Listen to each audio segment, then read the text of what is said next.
Hello दोस्तों, स्वागत है आपનું આજના વિડીયોમાં।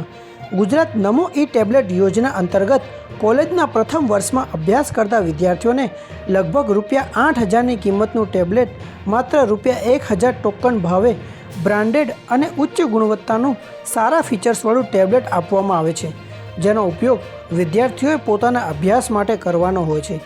ગવર્મેન્ટ ઓફ ગુજરાત દ્વારા વિદ્યાર્થીઓને ટેબ્લેટ મળવાથી કોલેજના અભ્યાસની સાથે સાથે વિદ્યાર્થી ઘરે પણ પોતાની સારી રીતે વધુ અભ્યાસ કરી શકે છે અને ડિજિટલ એજ્યુકેશનનો વ્યાપ વધે છે।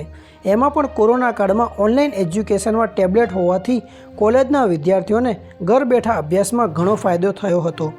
આ યોજનાનો લાભ લેવા માટે વિદ્યાર્થીના પરિવારની કુલ વાર્ષિક આવક ₹1 લાખથી વધુ ન હોવી જોઈએ। વિદ્યાર્થી અને તેનો પરિવાર ગુજરાત રાજ્યના કાયમી વતની હોવા જોઈએ। અરજદાર વિદ્યાર્થીએ ધોરણ 12 પાસ કરેલ હોવું જોઈએ। અરજદાર અંડર ગ્રેજ્યુએટના કોઈપણ કોર્સના પ્રથમ વર્ષમાં કોઈપણ કોલેજમાં એડમિશન પણ લીધેલું હોવું જોઈએ। આ યોજના અંતર્ગત પોલિટેકનિક કોલેજમાં અભ્યાસ કરતા વિદ્યાર્થીઓને પણ લાભ મળવાપાત્ર છે। તો ગુજરાત નમો ઈ ટેબ યોજના હેઠળ ડોક્યુમેન્ટની વાત કરીએ તો તેમાં આધાર કાર્ડની નકલ, મતદાર આઈડી કાર્ડ, ધોરણ 12 પાસનું પ્રમાણપત્ર, ગરીબી રેખા નીચેનું પ્રમાણપત્ર તથા જાતિ અંગેનું પ્રમાણપત્રની નકલની જરૂર પડે છે। તો દોસ્તો, આજના વિડીયોમાં બસ આટલું જ। આપનો આભાર।